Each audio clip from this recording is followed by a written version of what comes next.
كان في مقال لك قلت فيه الأقباط الأعباط. لا، اعباط طبعا. ليه قلت كده؟ لانهم اعباط.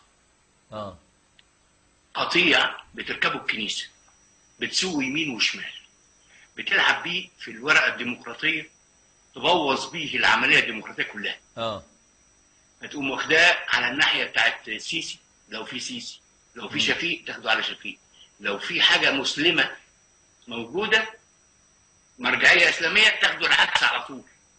وجاهز الشعب ده جاهز، ما بيتاخرش. في ثانيه على طول يروح ويمضي وينتخب ويحط صوته. ده قطيع، ده قطيع بيمشي بعصايه. ده اسمه قبطي مش قبطي. انا قبطي ما بعملش كده. انا قبطي ما بوطيش افلقس للاسقف عشان ابوس رجليه ولا التراب اللي مشي عليه. ما بعملش الكلام ده. ما ببص ايد الكاهن. عيب ما يصحش كده. دول اعباط فعلا. عايزين نخرجهم. لو دول خرجوا من تحت العبايه بتاعت الكنيسه العمه السوداء دي، لو خرجوا هيبقوا ناس احرار اقباط صوتهم مؤثر، ينفعوا فعلا البلد ويبقوا اصوات حقيقيه.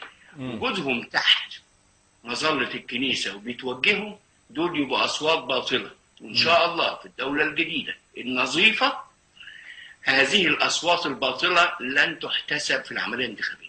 وهنشوف لها آلية بأي طريقة، ما دام أصوات موجهة زي اللي مدفوع لها أجر. في سلطة روحية تقول له اعمل كذا، وفي واحد تاني نجيب ساويرس يدفع 200 جنيه للصوت، وهكذا. دي أصوات المفروض تكون باطلة.